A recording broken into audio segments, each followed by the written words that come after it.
In December 2017, while medical director, Dr. Daniel Casaglia was accused of having bullied two GHA employees earlier that year. In August 2019, an employment tribunal judged in favour of one of the complainants and dismissed the other. The tribunal's chair awarded the employee a little over £7,000 as compensation. The GHA opted not to appeal the decision, but Dr. Casaglia pursued the matter on a personal level, seeking to appeal against both the original claimant and the GHA.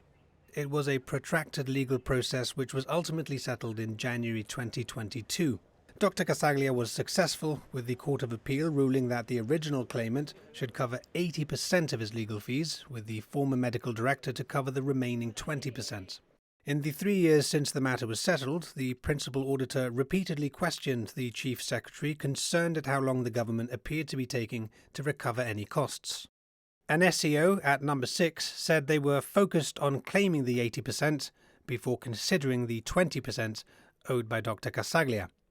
Unite the Union funded the original claim and subsequent appeal process and is in negotiations over settling these costs.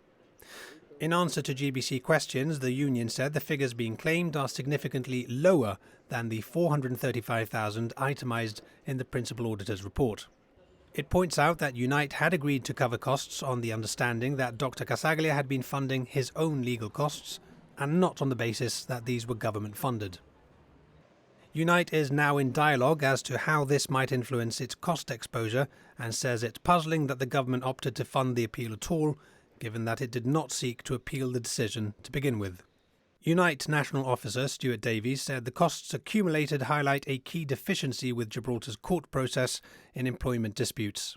He says in the UK, any appeal against an employment tribunal decision is heard by an employment appeal tribunal, where the cost regime broadly remains that each side bears its own costs. There is no employment appeal tribunal in Gibraltar, which leaves only the Court of Appeal as an option. Mr. Davies believes that this raises issues over access to justice, saying that without legal funding, the average worker would find it too risky to defend themselves if an employer ever appeals a judgment.